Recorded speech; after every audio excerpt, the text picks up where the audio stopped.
assembly point is the hotel's car park. And then it just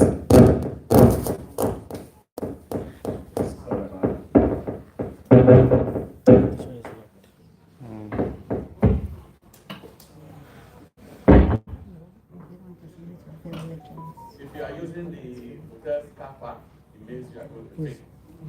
But if you have parked at the football car park, It's just like it's live for now.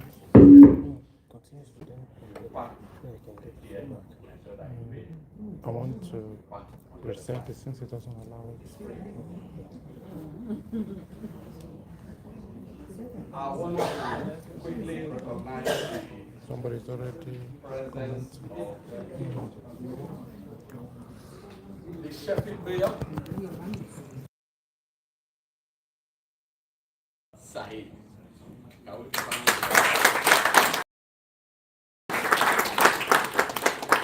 welcome. This is the first time I'm seeing the Mayor of Sheffield in person. I only see them on television or so I'm blessed today. Yeah, it's a thing of joy to see a supportive gathering of friends, colleagues, and lovers of literature together in one place just like this. It says something spectacular about the author whose book we are here to launch. And I pray that everyone will enjoy themselves in the mighty name of Jesus.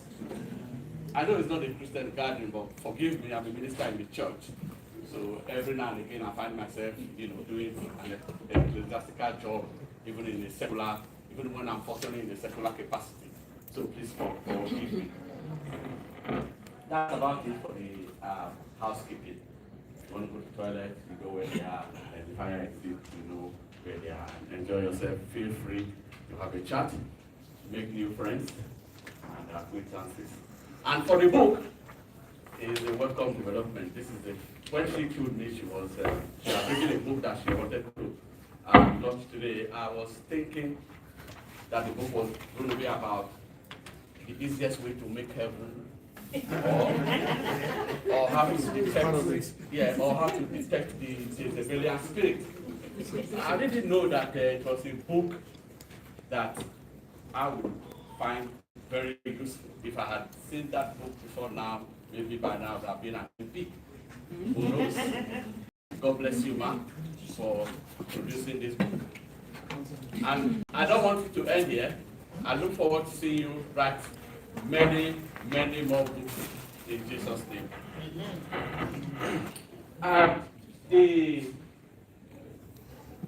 Just one.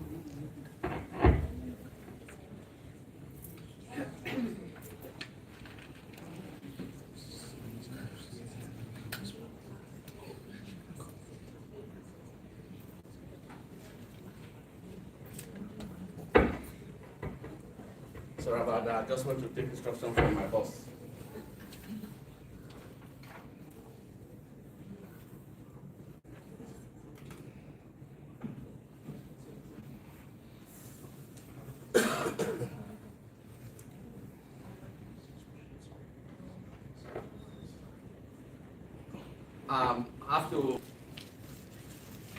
We are going to do the author's speech now. Inspiration, journey, key themes, and what readers will take away from the book. And to do that is Dr. Mrs. Chinyere Sam Okereta.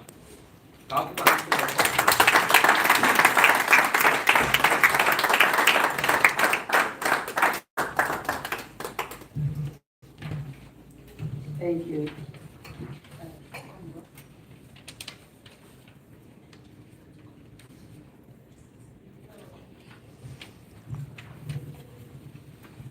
Good afternoon, everyone.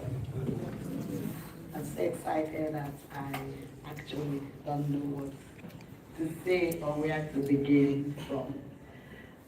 Seeing you all sat here, listening to me, giving up your day, your weekend to be here. Thank you so much. And I will just briefly read what I've got as a speech. However, I have something more than what I've written here, but if time allows me. So this is the author's speech on the launch of Integration Companion for new arrivals to the UK, and today is 28th of February 2026, and it's by the Lord Mayor of Sheffield, Safia Said. And we're at Doubletree Hotel, Doubletree by Hilton Hotel, the one that is in City Centre by Sheffield United Football Club. So thank you everyone for coming, and good afternoon, everyone. Good afternoon. So, thank you all so much for being here today. Seeing this room filled with such a diverse and welcoming audience means more to me than I can express. Today is not just about launching a book. It is about celebrating community, understanding, and new beginnings. Immigration Companion was created from a simple but powerful idea that no one should feel alone when starting life in a new country. Arriving in the UK can be exciting, but it can also be overwhelming. New systems, new customs, new language, and something even new weather.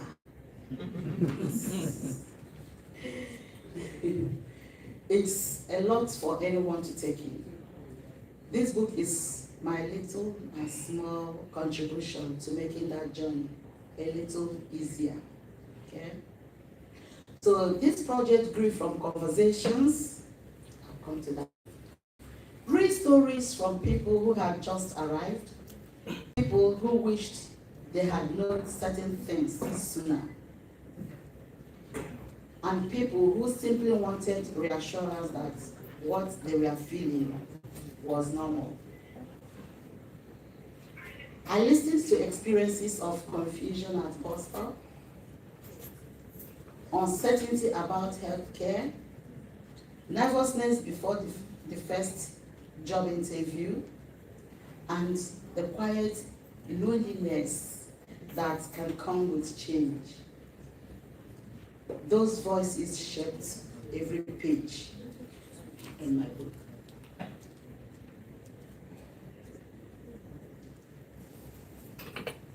I would like to thank the many individuals and communities who inspired this work. For openness and honesty your openness and honesty made this possible. I also want to acknowledge the volunteers, you can see them today, the educators that educated me on what to do, local organizations who dedicated their time every day to helping newcomers settle. This book stands on the foundation of your efforts. To those who are new to the UK or supporting someone who is, this guide is for you. May it answer questions, ease worries, and remind you that adjusting takes time. And it is okay not to have everything figured out immediately.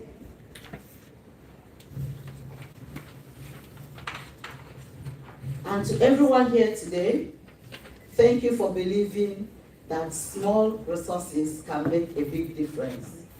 If not, you won't be here today. Integration is not a one-sided process. It is a shared journey that benefits both newcomers and the communities that welcome them. I hope this companion becomes more than just pages bound together. I hope it becomes reassuring voices, a practical tool, and perhaps even symbol of hospitality. Thank you for your support, your presence, and your belief in building inclusive communities. Enjoy the day, and thank you for being part of this journey. Your humble sister, Dr. Mrs. Chinesa Mukaranta.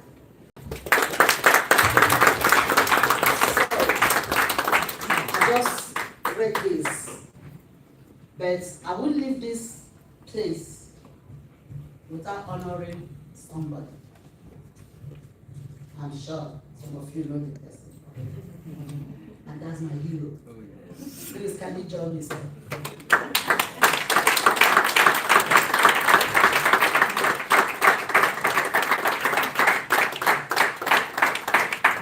Thank you so much for having me. 2 days ago, I did something I've never done in my life before. I did a shout out in the social media for you. Did anyone see it? It was posted very late the other night. So thank you so much. You are the pillar for today. You've been so supportive, you've been so caring, you've been so diligent. Thank you so much. I also want to say thank you to my godparents. I hope somebody is timing me. I want to say thank you to my godparents, the Shani Barres, all the way from Leeds. They brought us to UK. We met at Shell while working together. So they'll be so proud of me.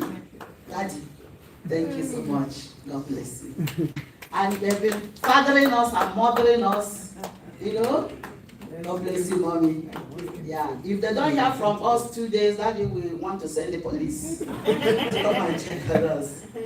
And then the Lord Mayor, I'm coming to you, giving me this time of the day, Saturday. Thank you so much. And my publisher, Reverend Sam, all the way from London, and he's here. I'm going to connect you to, there are many writers. You see that table?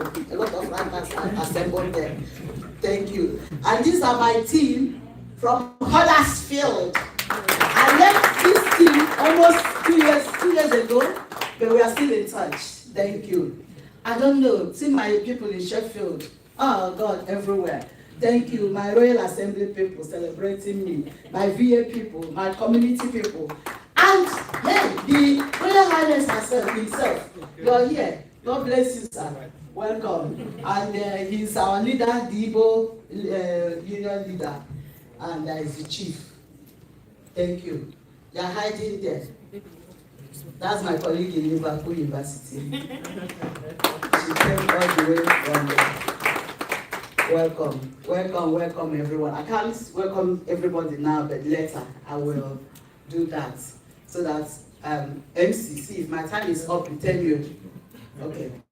So, what's the next thing in the agenda? Is it the question? Yeah. Okay, who is asking? Okay, go on. Thank you for the lovely speech from our author. Round of applause. So I have a few questions. The first one will be, can you tell us how you started dreaming about this book? Okay, thank you. Actually, I would say that the dream started from when we arrived, because we were trying, that time, the way information is now, we didn't have it that time. Those that came before us, we are like holding the information for you to make the same mistake they make, so that you don't shine more than them, you know, that kind of thing. So that was when the dream started. I'm like, so it grew, but it's kind of like grew more when I was in Huddersfield with this team. And I used to do 2 hours a week on Fridays for international students, and we call it Success Hub. I wasn't the visionary, but I was working with somebody else. That's I was volunteering, and we do. And along the line, my SL, yeah, when you hear SL, senior lecturer, that's what we call ourselves when I was in Huddersfield. And then we brought an initiative to do something with international students. And I was like, let me put it together. Then we do these integration things in churches. I will go to other cities. I will do it in Sheffield. Then when I started thinking about it, I was thinking I would just do something like this.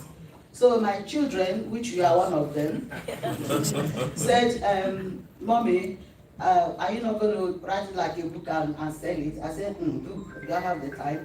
But as time went on, I'm like, okay, let's do something.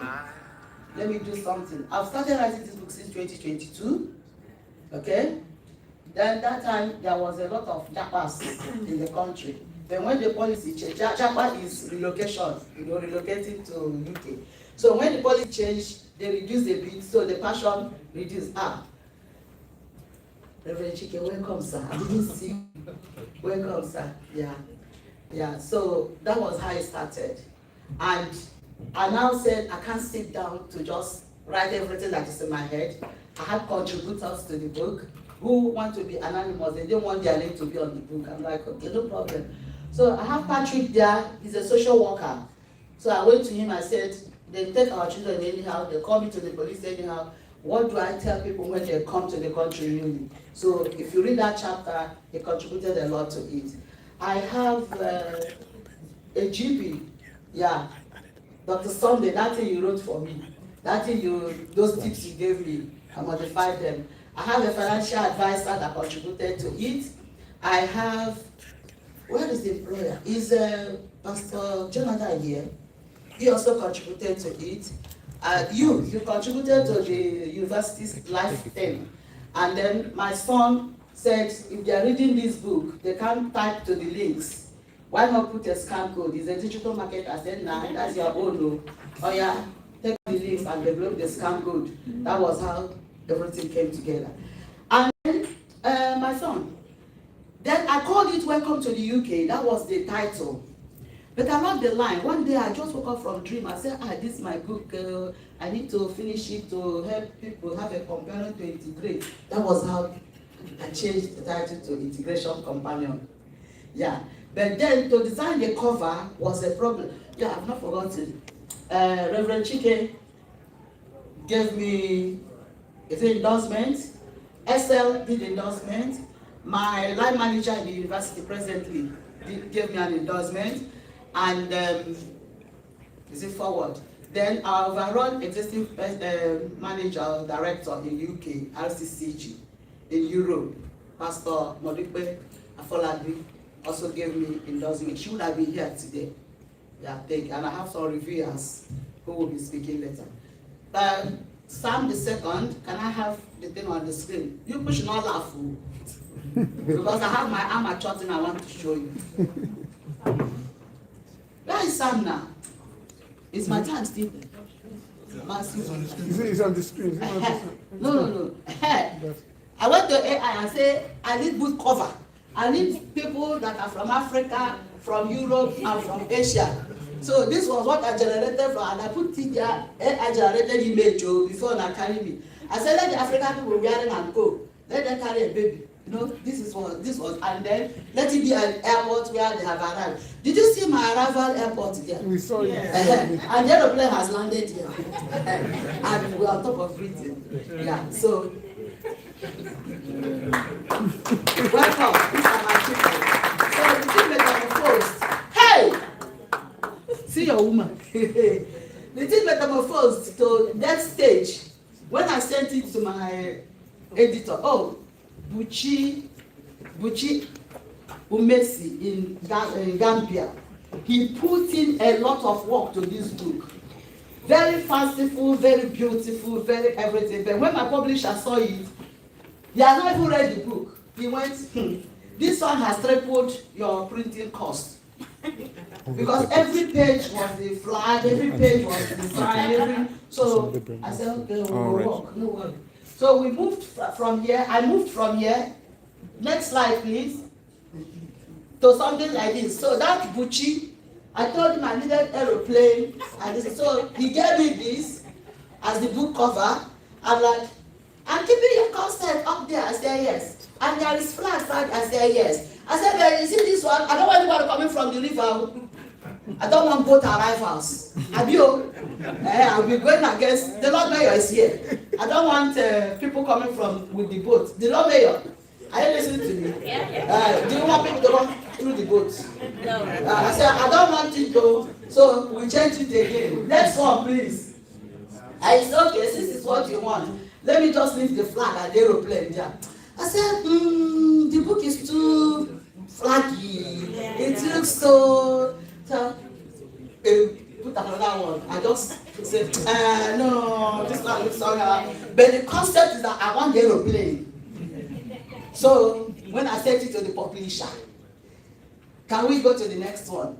Before I sent to the publisher, one of my guys said, Mommy, we can get your concept. So this is from Nigeria designer. I'm like, it's fine, no, which is what I've got here. But it's looking so dull.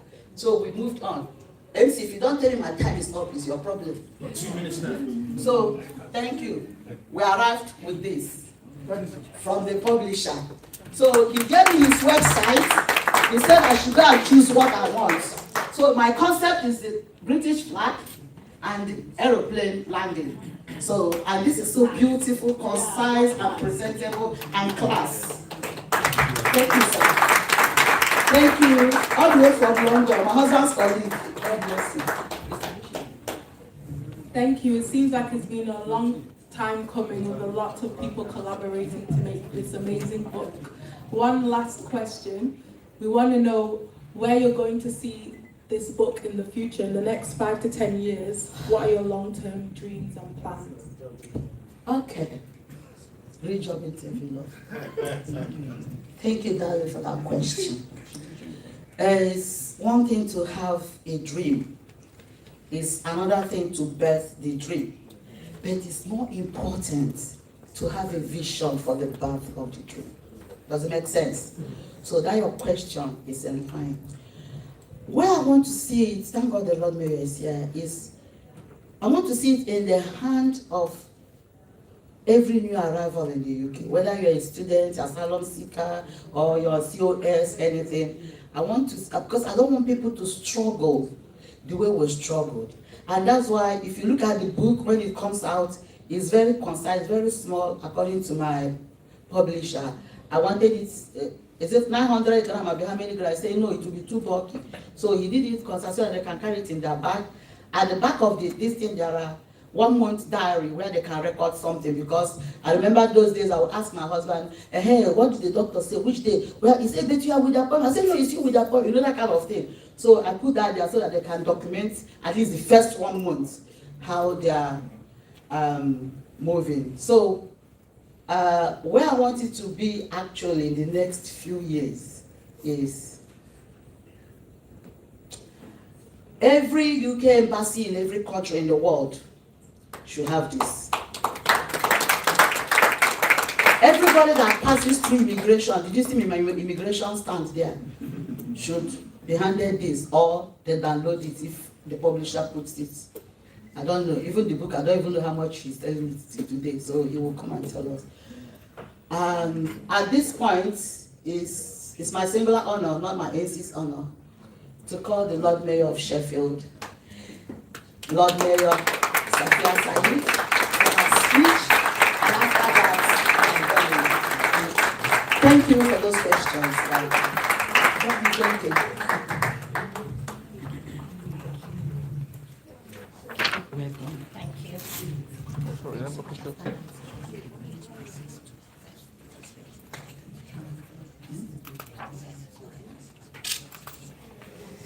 Hello, good afternoon, everyone.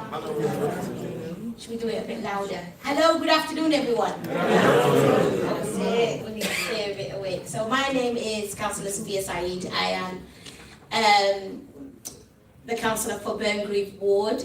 Does anybody know Burngreave? Yeah. Good. They call us the trouble area. Some of us call, I call it mini Brixton. So, but it's the place that I think, today I was walking through Millennium Gallery. I had a Chinese New Year event.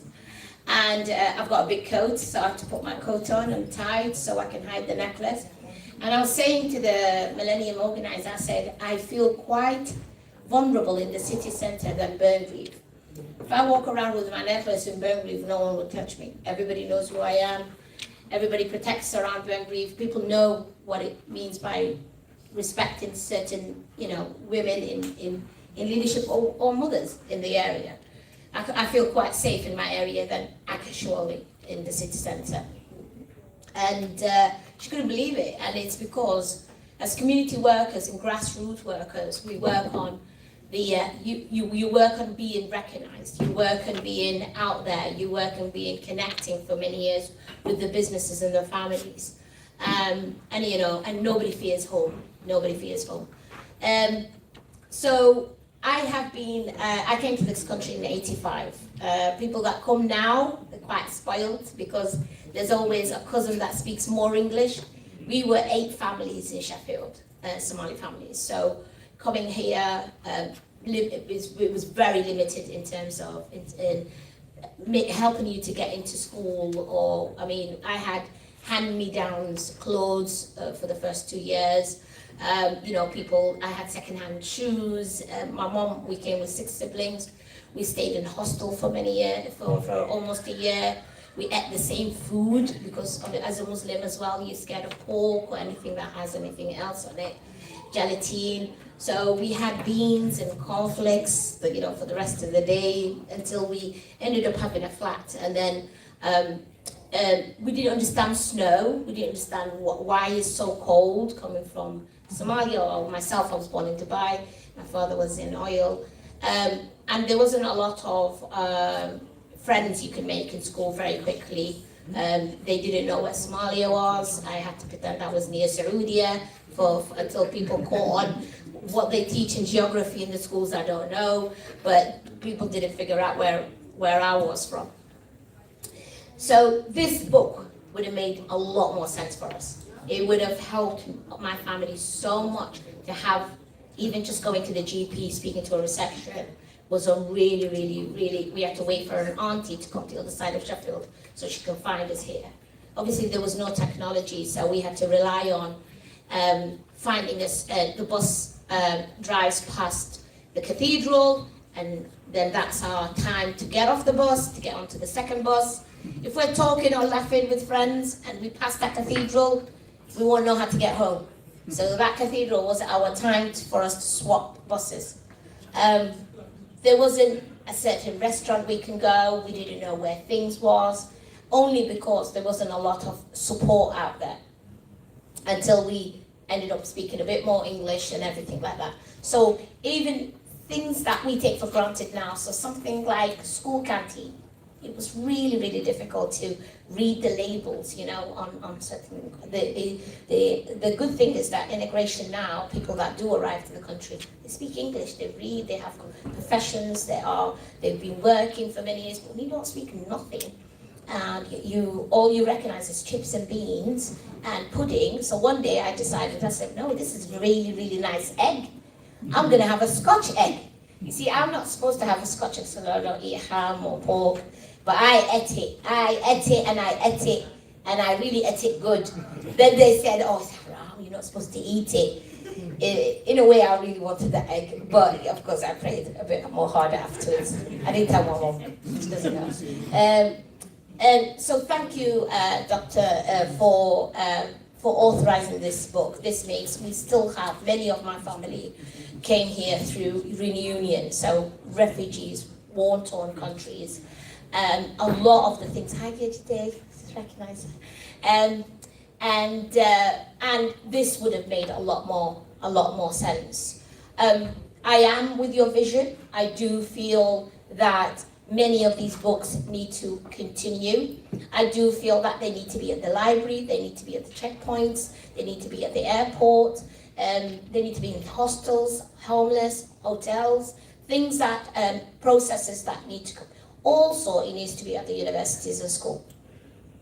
It changes the narrative of mapping out your day. So when you go to a barber shop, or when you are seeking your own food market, you feel a lot more safer when you understand what it means by is powerful. It's really, really, especially the QR code. Not everybody can spell certain links or understands how to put a link on. So a QR code, I think it's one of the best pages that I was reading through.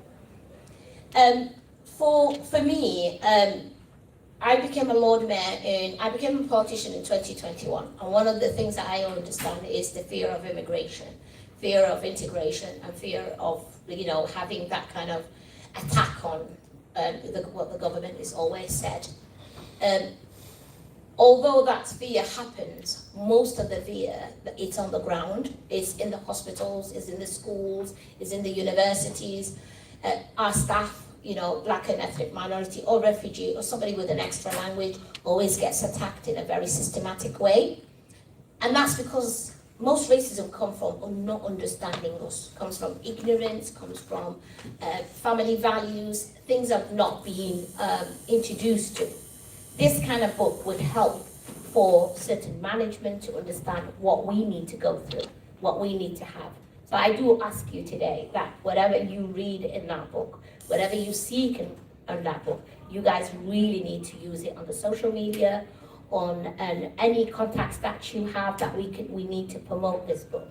To have that understanding from a management and directing from top down kind of approach.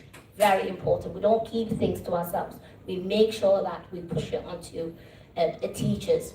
I run a charity called Reach Up Youth, which a lot of the young people are from Africa. They come from a really, really good educated background, families, but at the same time, they don't know how to navigate themselves around the city.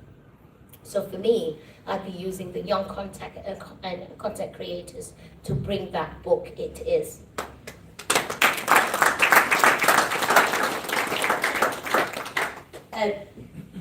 When I got elected, I was saying that 2021, it was not because I like politics. I'm the last person that involves in politics. I don't understand politics. But because our area and our young people, especially I speak for young people, because there is two characters that happens. Children and families. Young people always have their own identity. They get really, really lost with that. A lot of the resources goes to families, so parents, mothers, children, young children that already are engaged in school.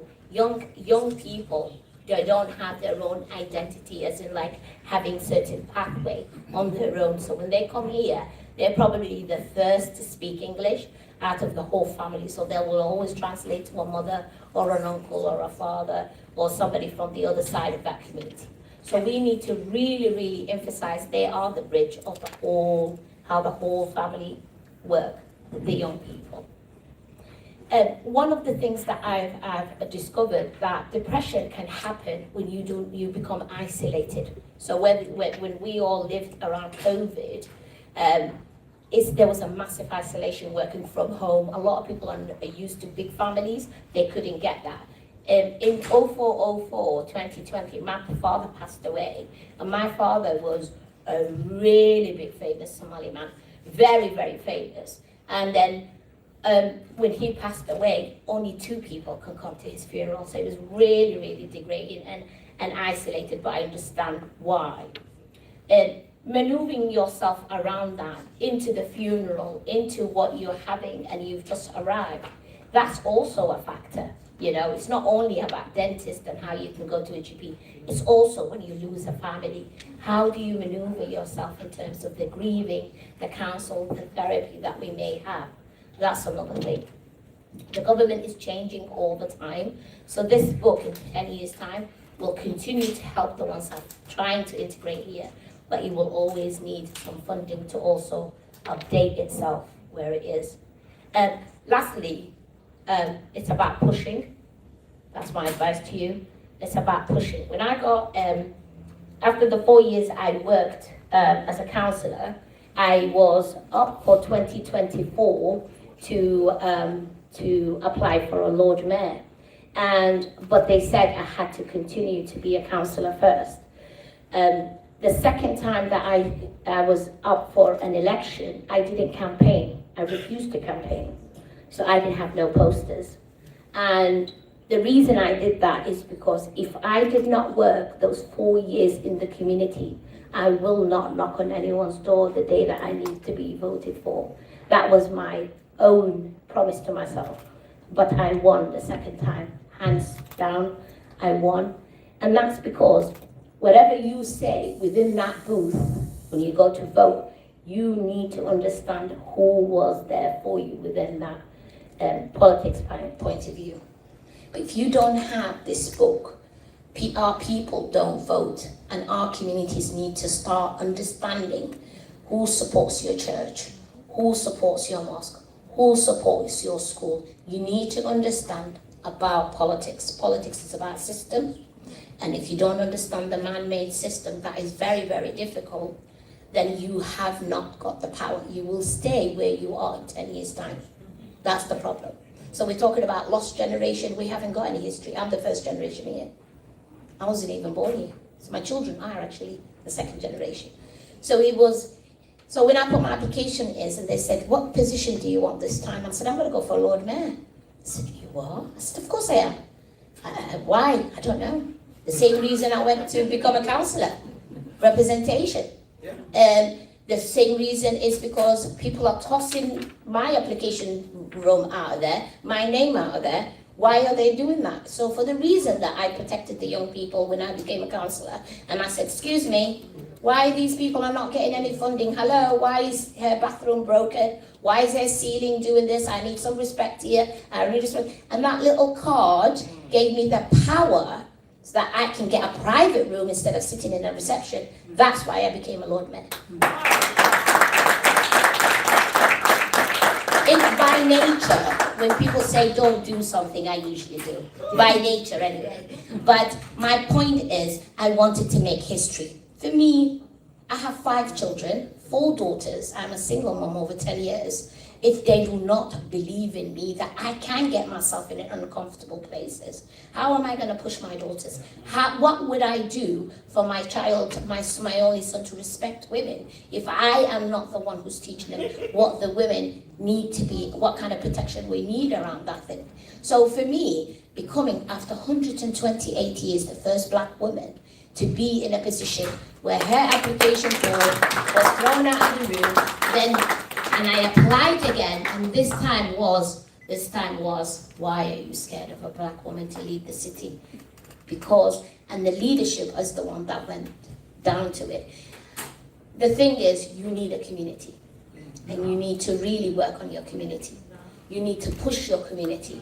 It's not about us all the time, it's about understanding where we are.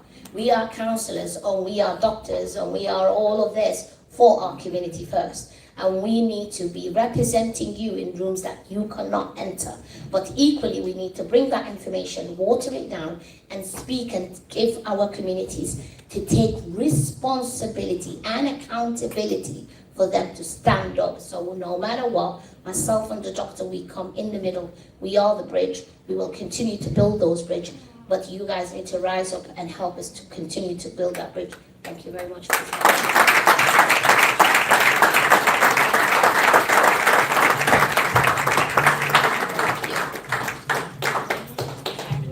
Yeah, it's time to unveil the book. You've been yelling about the book. MC, I'm not doing your work. Please, I just want to take this pride in doing this now. And after now, I don't know whether I will have this microphone again. No, I'm not going to give it to you. So let me finish using it now. So the Lord Mayor is about to unveil the book. So it's my singular honor to invite our godparents, the Shoni Barres, Engineer Richard Shoni Barres, and the beautiful wife, and my darling husband, Pastor Dr. Sam, and my hero, the joyous, and my humble publisher. This was very humble. I give her a headache, like he said, and he works with my husband, and he's my publisher, Reverend Sam Adewumi, that came from London. But I'm not going to embarrass somebody, but I want to call my boss. I don't think you can just try to. I think we have to The restart. lioness herself. I know you just walked in all the way from London. I just met her a few months ago, not up to 4 months. I met her for the first time, and she's senior lady. But if you see me chatting with her, and she's the one I spoke to in your house the other day, Andrew, yeah. And she will introduce herself when her time comes. But make sure you catch these people sitting down here before you go there. All nurses, see, this one, they are nurses. Catch them. Thank you. MC. Yes, ma'am. I repent, okay? Take. So it's time for us to unveil. Yeah, it's time for them to unveil the book. Let me take my aeroplane. Yeah. You can land it. Yes. Please, let's,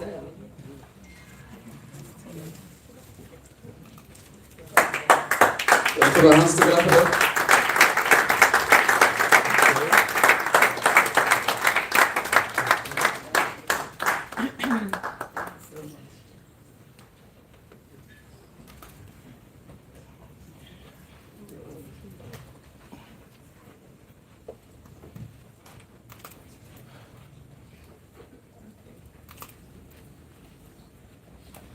Oh, they cannot stay there.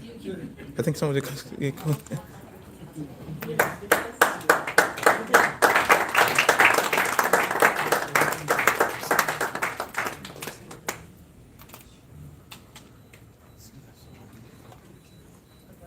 I'm just taking pictures. Congratulations, ma'am. Congratulations. forgive me. Somebody sneaked in. Uncle Jonathan or Pastor Jonathan or John, you sneaked in. Where are you? You are one of the MCs, if you have time to join. He contributed to the employment section of the. He gave me the tips. I used to develop the employment because he's an employer, he's everything. You introduce yourself later. Thank you for coming.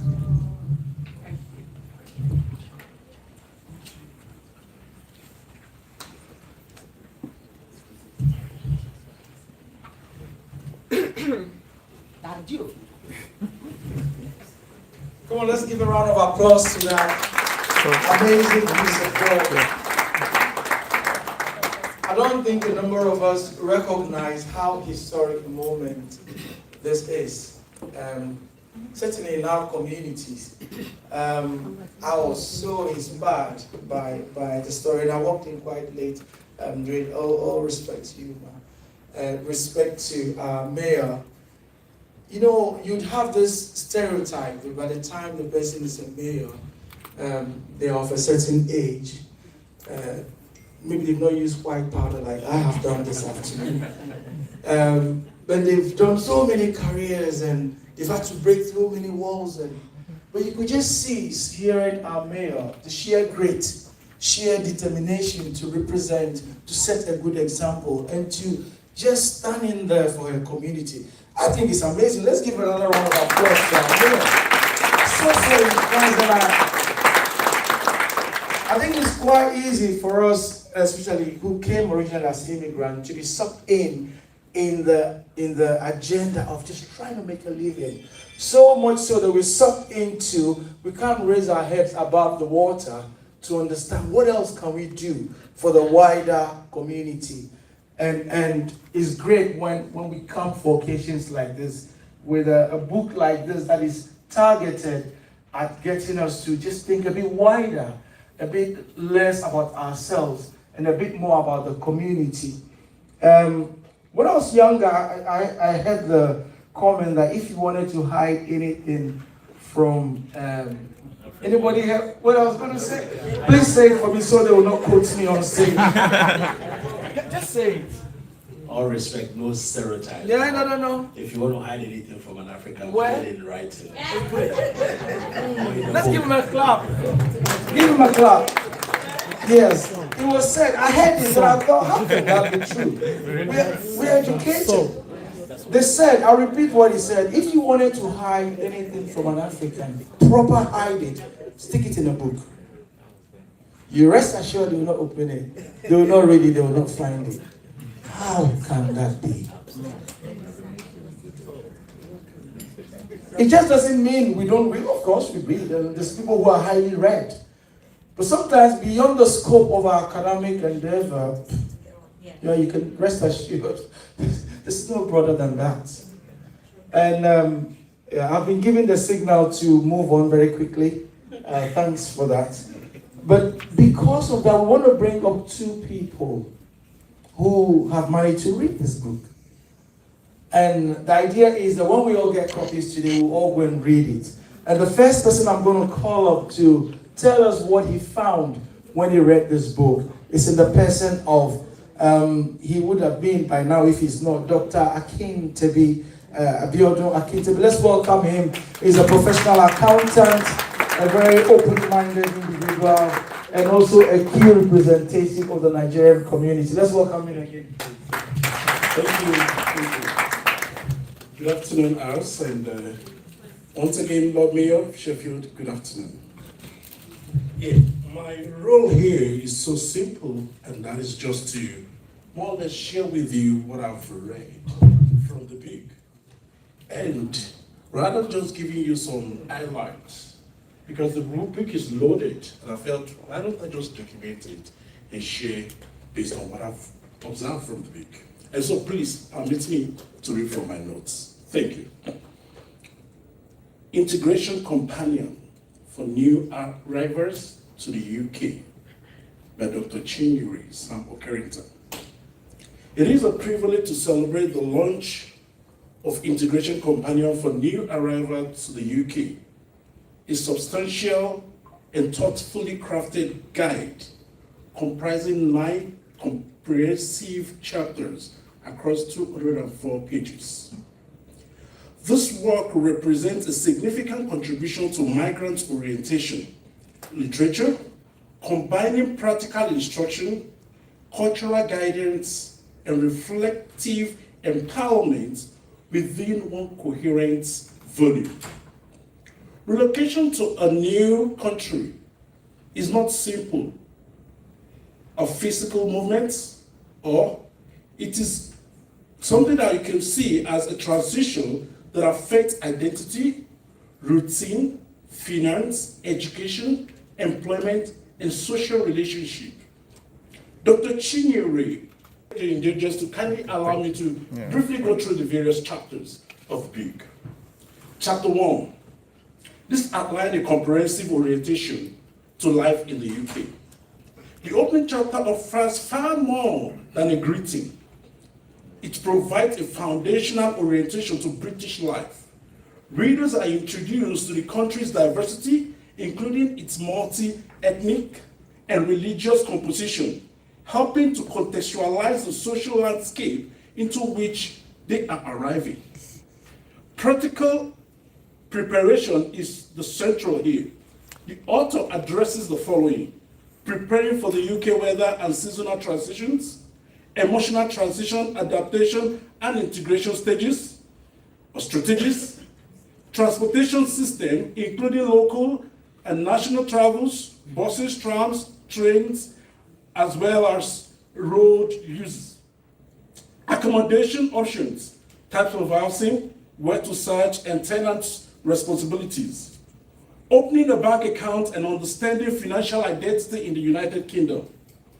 It did not leave out tax obligation in terms of what to expect and how government system operates. This chapter extends into critical areas of safety and civil awareness. It guides readers on what to do if attacked, how to respond if wrongly accused, and why ignorance of the law is not an excuse. Cultural ethics is also thoughtfully explained, with focus on joining cues, politeness, respecting personal space, understanding the subtle distinction between "I am sorry" and "it is a pity," driving concerns and appropriate disclosure of disability. The discussion further covers sensitive but essential topics such as sexual harassment, awareness, avoiding social embarrassment, and immigration-related consideration. It also introduced important cultural celebrations such as autumn traditions, Halloween, bonfire night, Christmas, and New Year, alongside the explanation of seasonal time changes in the United Kingdom. This chapter alone functions as a cultural compass, equipping new arrivals not to just survive, but to engage confidently with their environments. I move to chapter 2. That set out the health literacy and system navigation. Healthcare navigation is addressed with clarity and precision. The chapter provides a practical overview of immediate medical assistance options and explains how to register with the NHS, including GPs, dentists, and optician services. The author outlined how to update medical records in the UK, booking and attending appointments, managing minor ailments appropriately, understanding the structure and expectation of NHS services. For readers coming from different organized healthcare systems, this guidance significantly reduces the confusion and empowers informed engagements. Chapter 3 describes education and pathway to immigration. This is divided into two sections: the education for ages 3 to 18, as well as section 2, which covers the higher education. Chapter 4, it pertains to the economic participation and empowerment. This covers employment as well as redundancy rights, volunteering, training opportunities, obtaining references, demonstrating work experience, and exploring opportunities in the non-formal sector. This particular chapter balances approach, recognize that integration into labor market may require flexibilities, persistence, and strategic positioning. Chapter 5 is associated with understanding the social care system. Chapter 6 relates to financial stability and long-term planning. Chapter 7 connects with learning from lived experience, as she has shared earlier.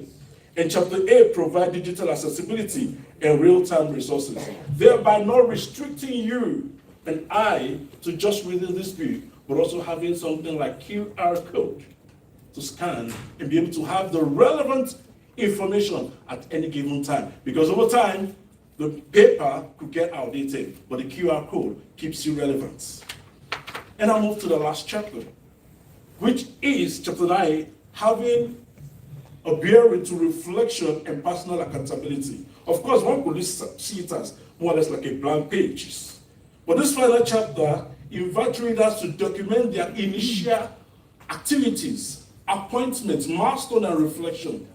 This innovative addition transforms the book into an interactive companion. It encourages owners of the integration journey and promotes intentional progress tracking. Overall, across the 204 pages of this book, Integration Companion for New Arrival to the United Kingdom offers clarity, cultural insight, practical direction, and empowering encouragement. It bridges the fragmented official information into a coherent and accessible resource, reducing the overwhelm that often accompany relocation. The book will serve not only new arrivals, but also community organizations, faith groups, educators, mentors, and support professionals working with migrant population. It is structured, comprehensive, and deeply considerate of the emotional and practical realities of starting a new life. At this launch, we celebrate more than the publication. We celebrate a meaningful tool for belonging, stability, and empowerment. Dr. Chinyere Sam Okereke has produced a work of a lasting social value, and on that note, I say congratulations on this outstanding achievement. Thank you.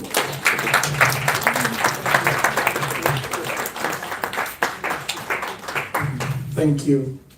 Wow, very good. By that affirmative review, come on, let's give another round of applause there. A very affirmative review. You could see he's thoroughly read that book, and you could see he's not AI. Just ignore me when you Very determined to prove to us that that was an AI. Thank you so much, very powerful.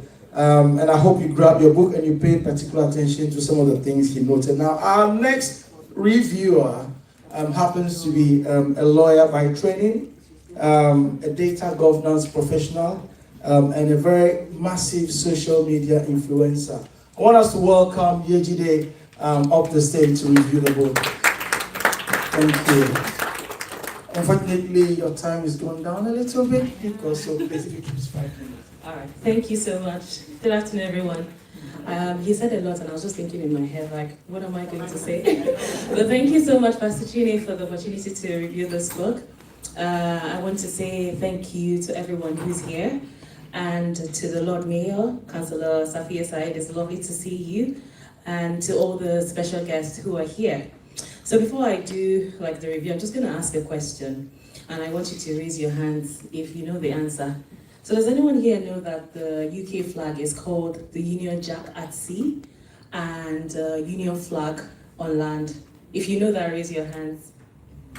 See? So we have few hands raised up, and honestly, I didn't know that recently. And then that information is in page 35, and that's the reason why you should read this book. And it's honestly really amazing when we think about integration. A lot of us think it's something really big, but it's as little as that. So many of us are here, with our professional qualification, expertise, but we are still baffled with those little details that we think, should know. And that's exactly what integration is.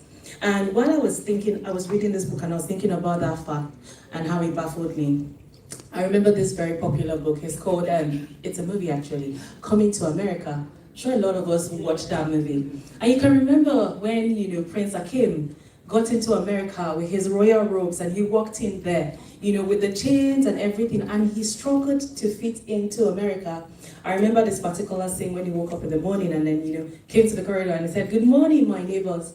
And the response, I would not, say what that person said. And he thought that was, the proper way of greeting. And he said the same thing too. But that is how it is when we talk about integration. Now to the book, the reason why I love this book, by the way, and I think it's more than a book. It's an empowerment. And for someone who recently moved here, I still say recently anyways, but yeah, and I remembered how I struggled. It's the reason why I started Blumel. So apart from all the things that I do, I'm the founder of Blumel, an organization that we support women from African and Caribbean backgrounds. So I can really relate to this. This aligns with our value. But I love this book because it's all encompassing. So you can pick this book as an international student and get value from it. So from how you would submit your assessment, what to do. I like the bit about AI, talking about AI and how that can be plagiarism. That wasn't something when I was an international student that was invoked. So we wrote our essays with our AI. So it's amazing to see that inclusion right here. And I also realized that when I was reading, you wrote a bit about the myths and misconceptions that we as African people have when it comes to social workers. As an African parent, there's a way we raise our children.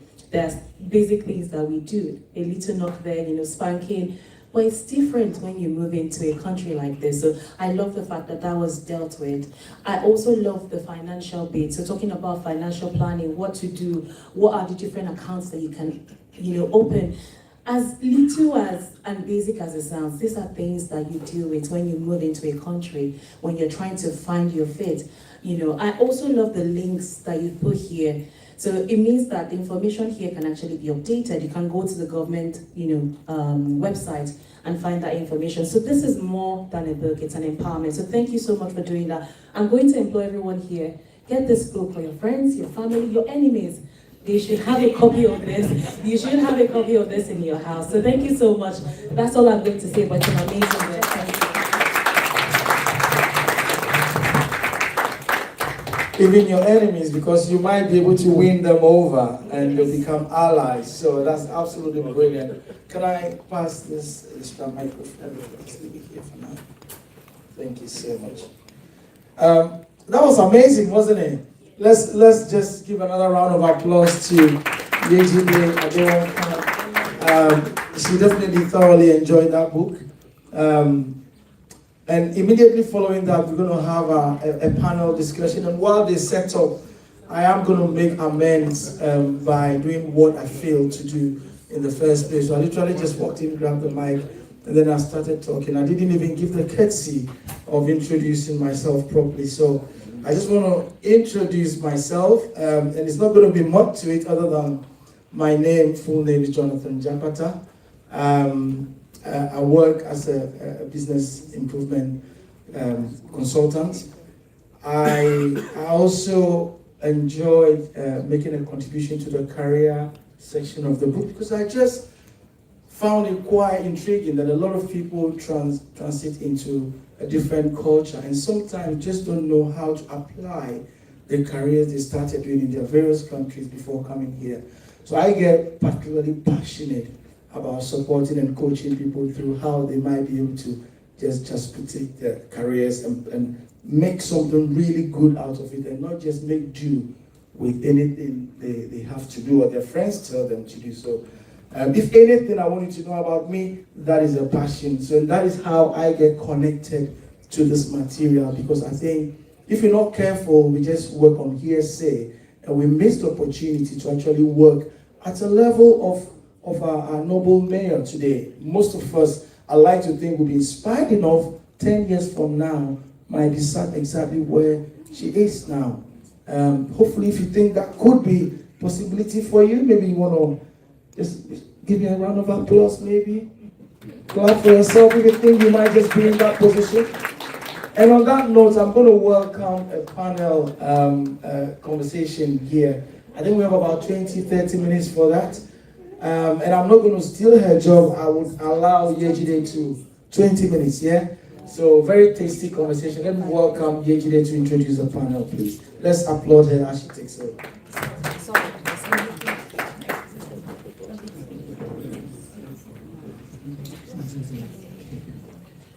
Thank you so much, Pastor Jonathan. Can we give the Lord Mayor a round of applause? That speech was really amazing. Thank you so much for coming here to grace us with your presence. A round of applause again.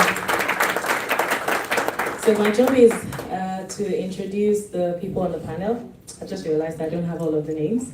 And I was hoping that Pastor Chini will be able to do that. Do you have it? Okay. So I'm going to call the panelists up here so that we can have some really amazing and intellectual conversations. A round of applause for Pearl Lamte. I apologize if I mispronounce your name.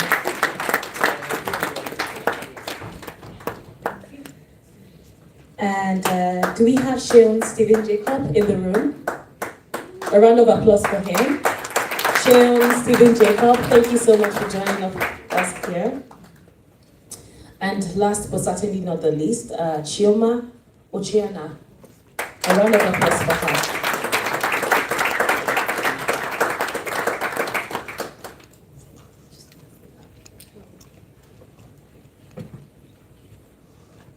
So we're going to start this session, and I would ask them all to introduce themselves. Do we have another mic?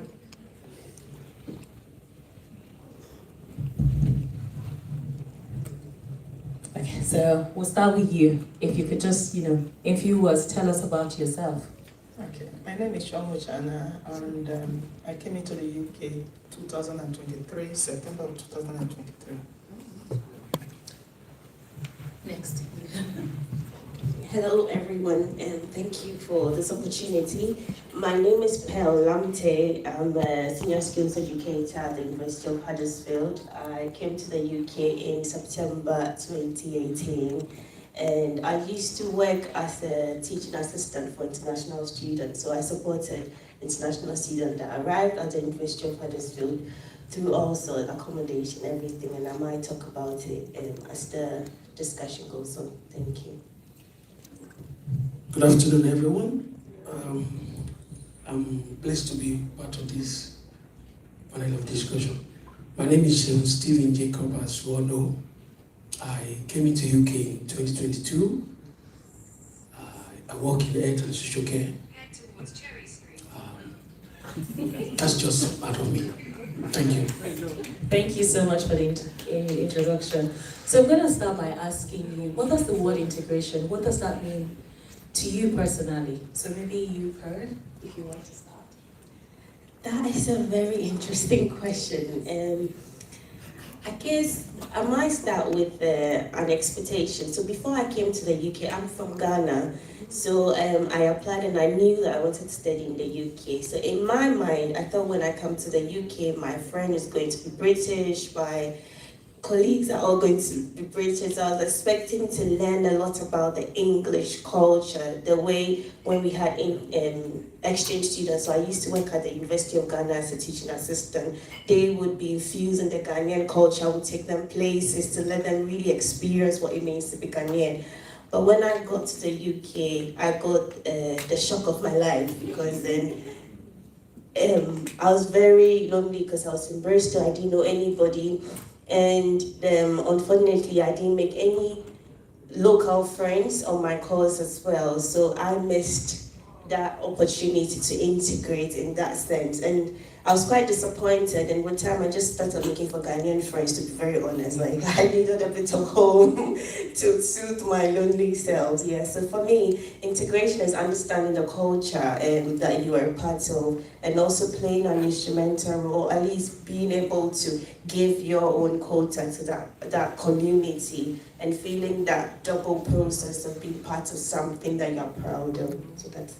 Amazing, thank you for sharing that. I think one of the things I picked from what you said, obviously, is the fact that part of integration is finding a community, a tribe that would help you along as you integrate in the system. So thank you for sharing that.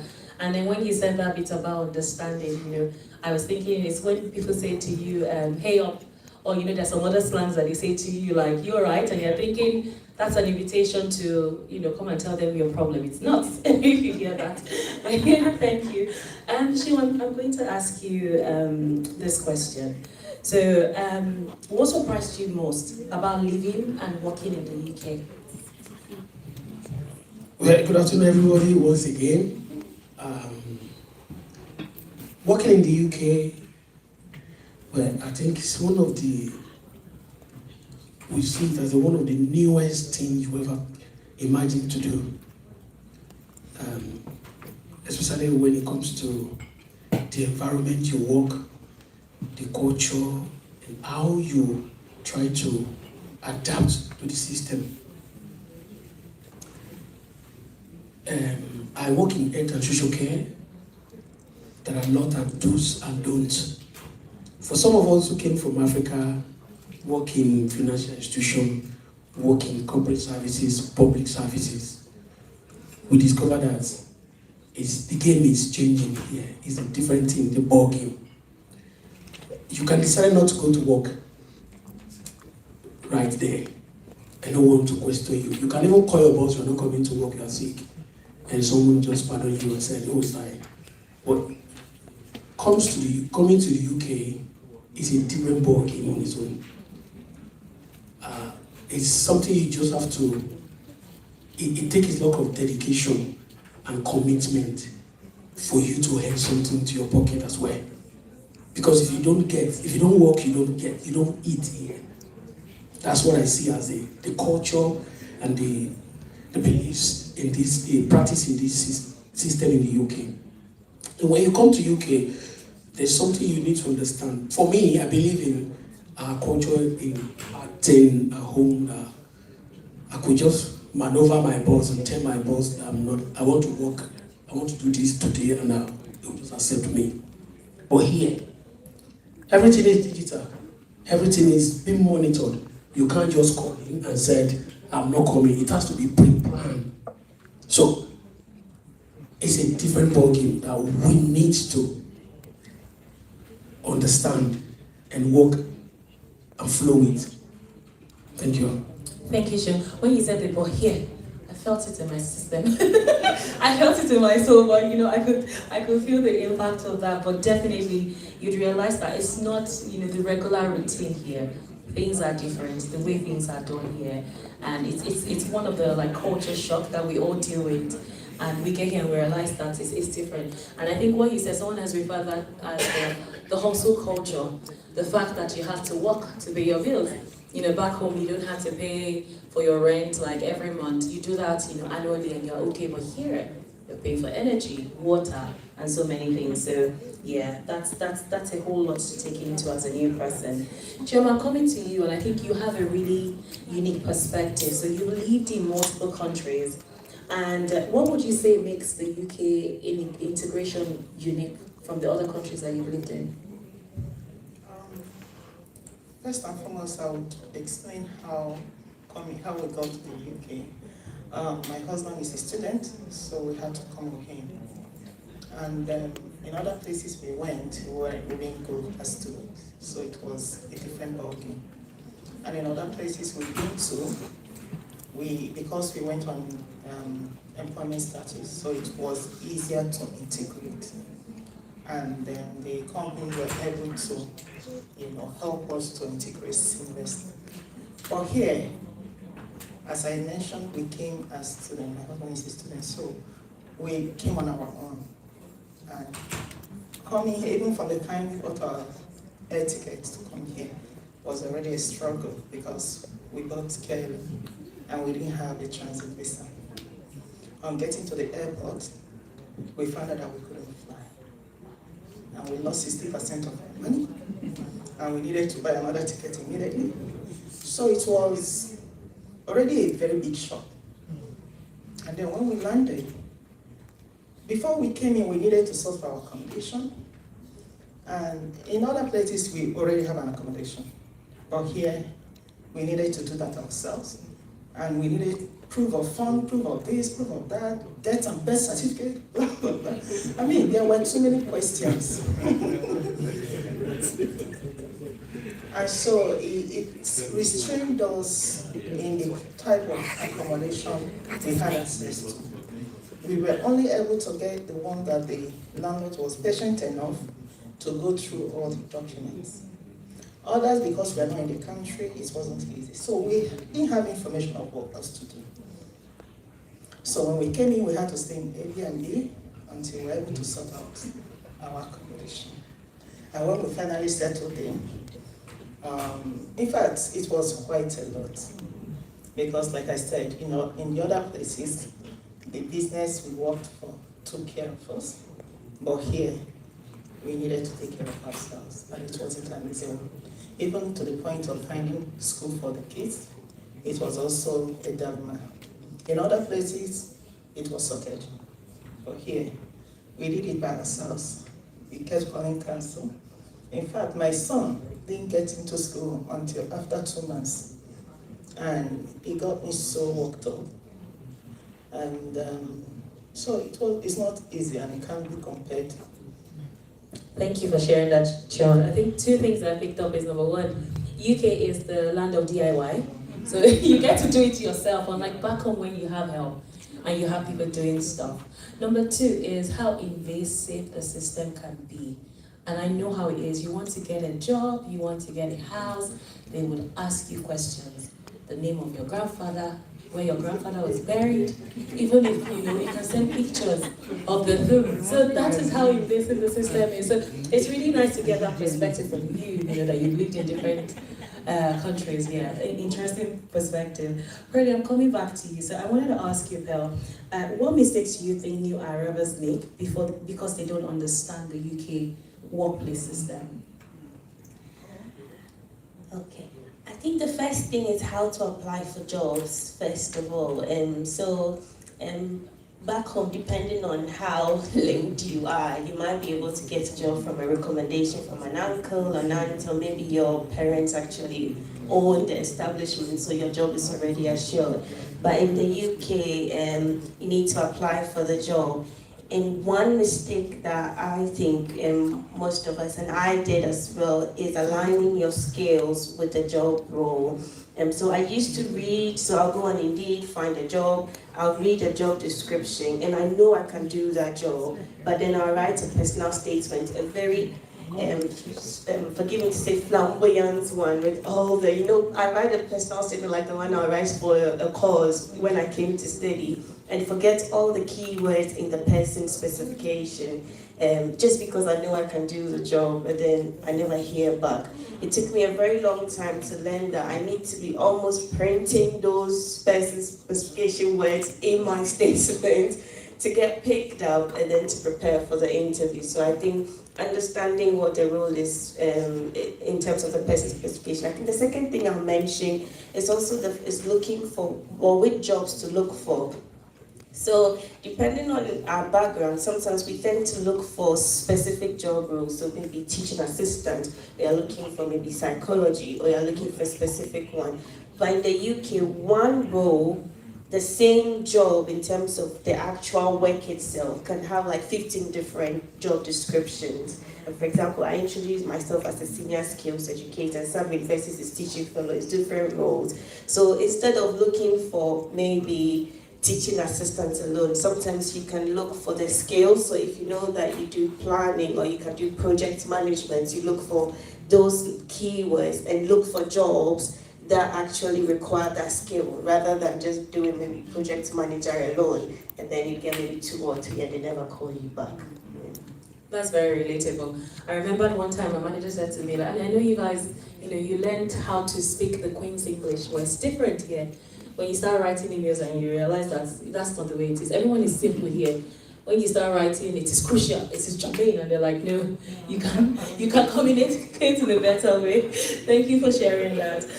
Sure, I'm going to ask you a question. I know this is very specific, because I know you're an activist. You also work with the union. How can the union support migrant workers better? I think this is... Thank you for that question. Well, I'm an activist. What people say?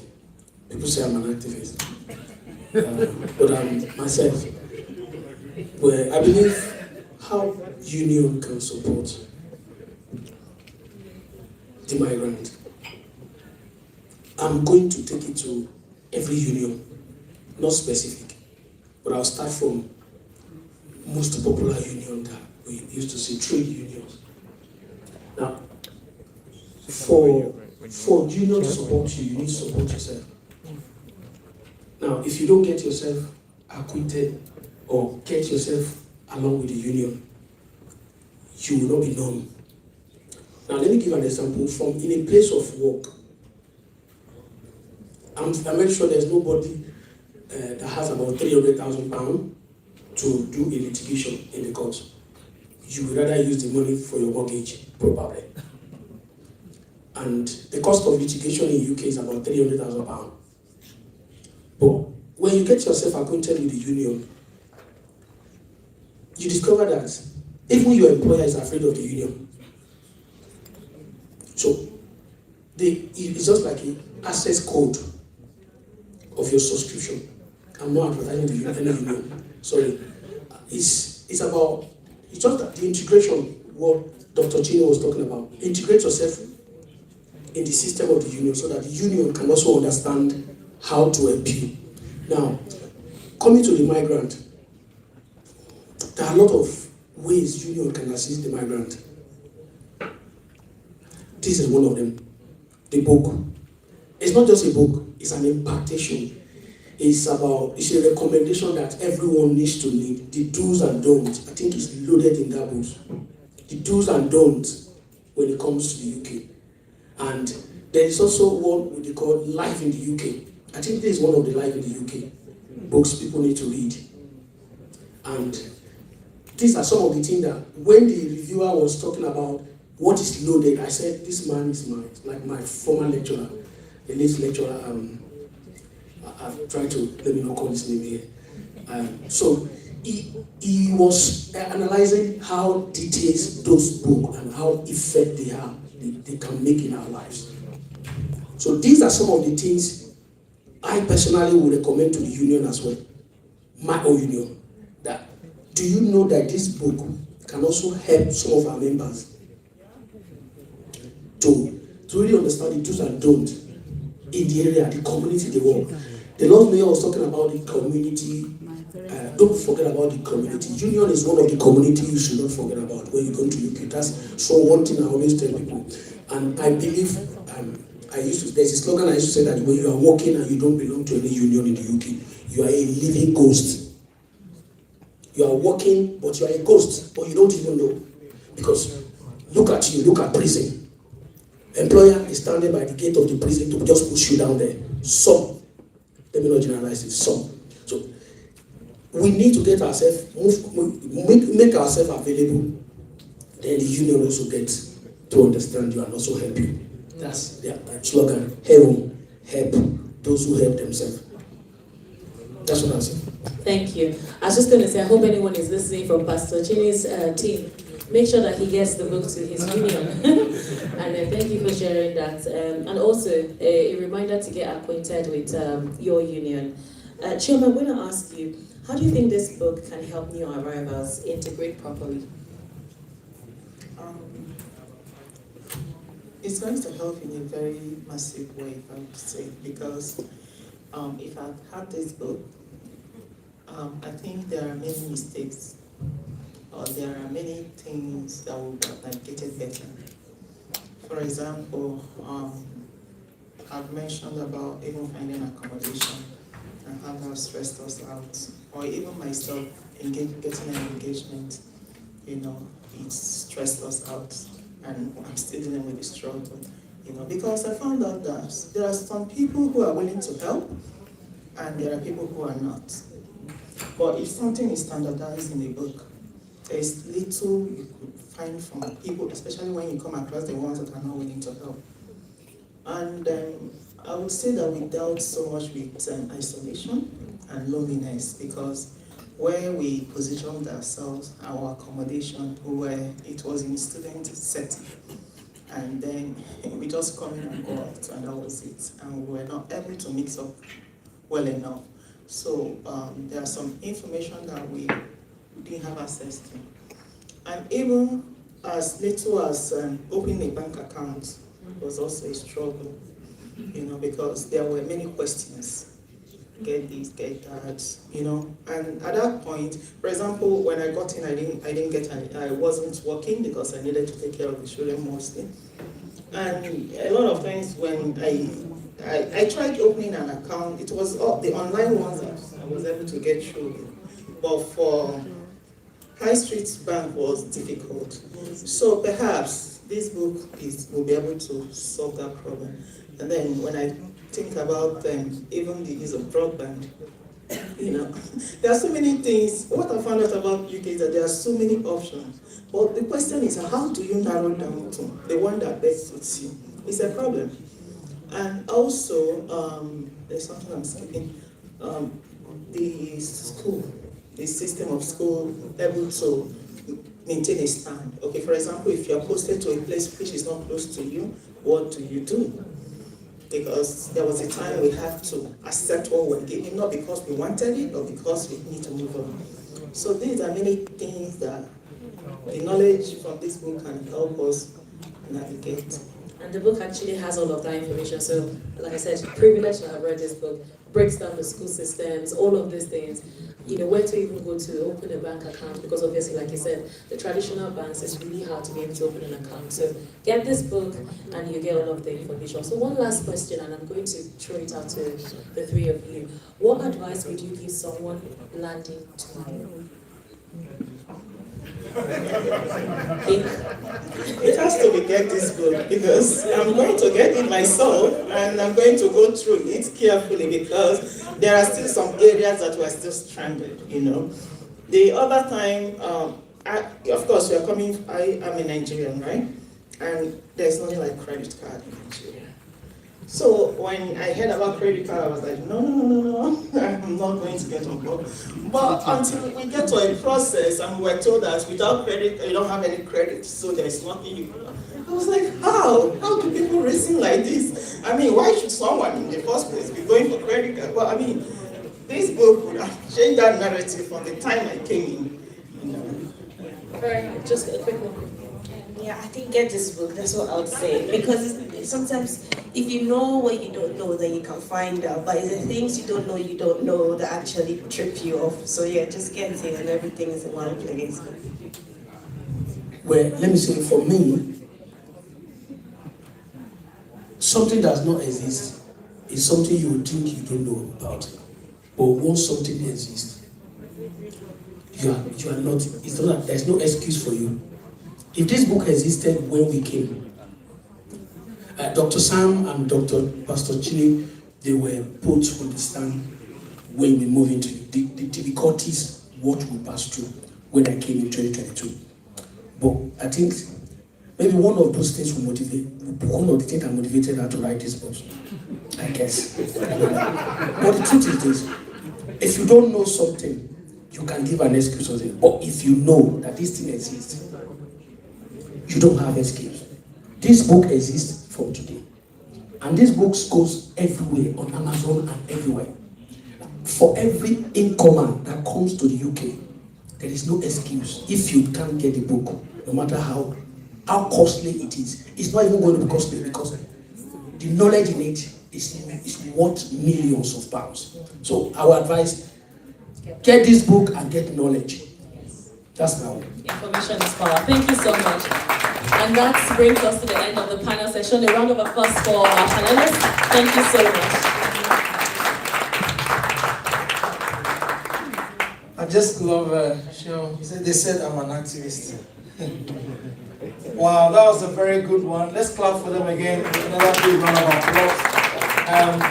Hopefully, if you hadn't been convinced about the book up to this time, you've heard enough there in Chioma's example to realize that people are still struggling to integrate. And the aim is not to survive. Maybe some people are quite satisfied about surviving. The aim is not to survive. The aim is to integrate and to thrive while integrating. So if you're only surviving, it's not enough. You want to integrate and you want to thrive in integration into a society that most people have decided that they want to now live in instead of the countries they originally came from. I'm getting the impression you want to say something. Yeah. Sorry for stopping you. I want to officially, humbly welcome my husband's boss. Can you imagine? His boss, all the way from London, came with his wife to honor this. Thank you, sir. Thank you, my darling. Catch her. She said, "Yes, I've told her about our association." Thank you. And that's Mr. Felix Arishe and his wife, Funke Arishe. No, sorry. Festus Arishe, sorry, sir. Yeah, and you've seen your team, see all of them. Thank you so much for putting it together. And your company is not just for finance, it's a family company, I can see. And you always hear anything we celebrate. Thank you, sir. God bless you. Thank you. Well acknowledged. You see money written all over them. I'm sure you'll contact them after the meeting straight away. I think anybody else who is joined in the last few minutes or so and haven't been properly welcomed, maybe only by the people on your table, I just want to use the opportunity to say you're welcome wherever you're sat. So please feel comfortable and enjoy the rest of the time. I've been asked to make a very important announcement.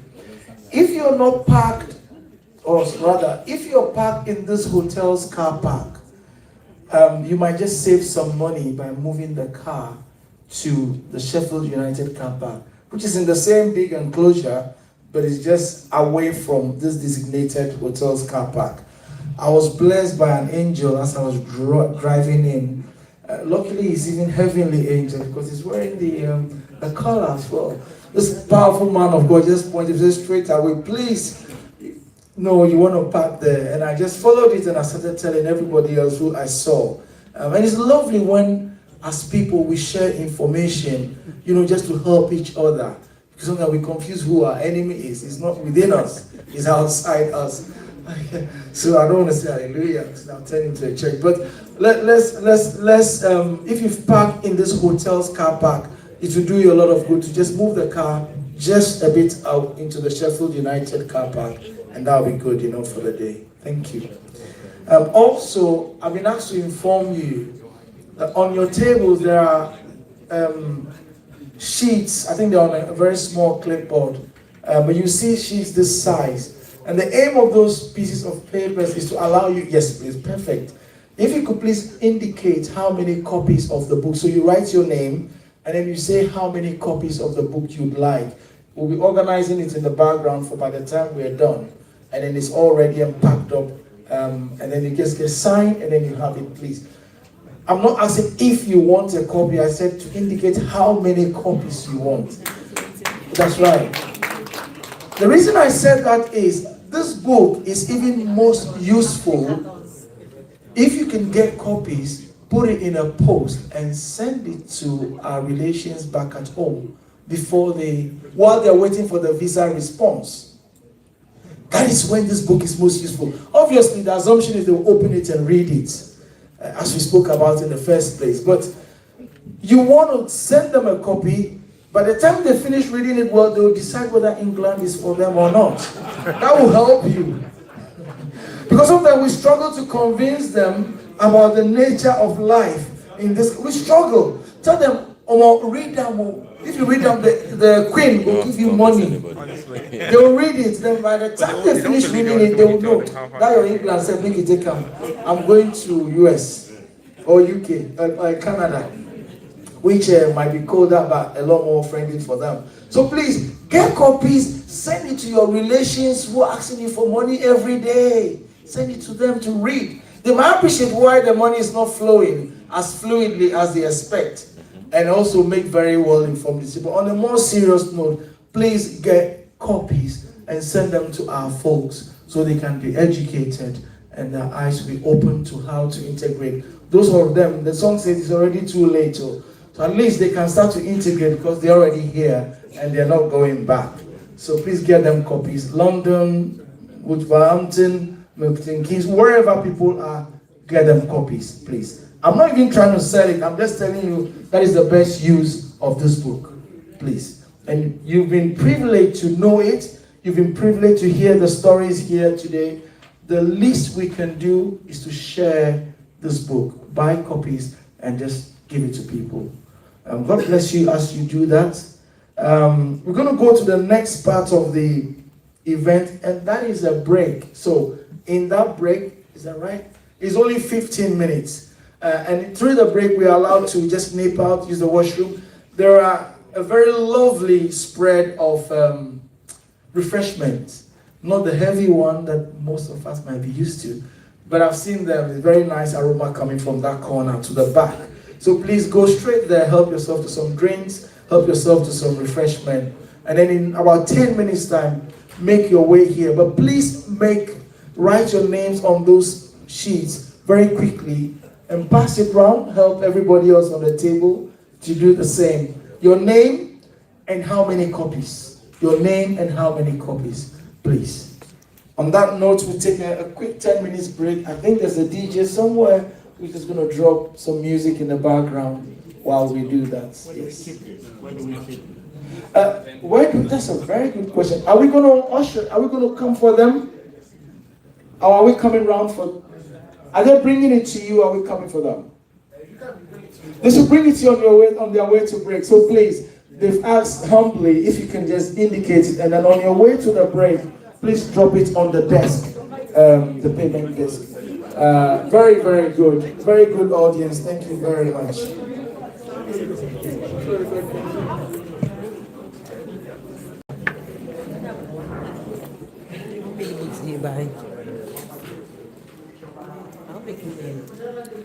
I'm stopping the live now. I'm stopping. Look at how many books.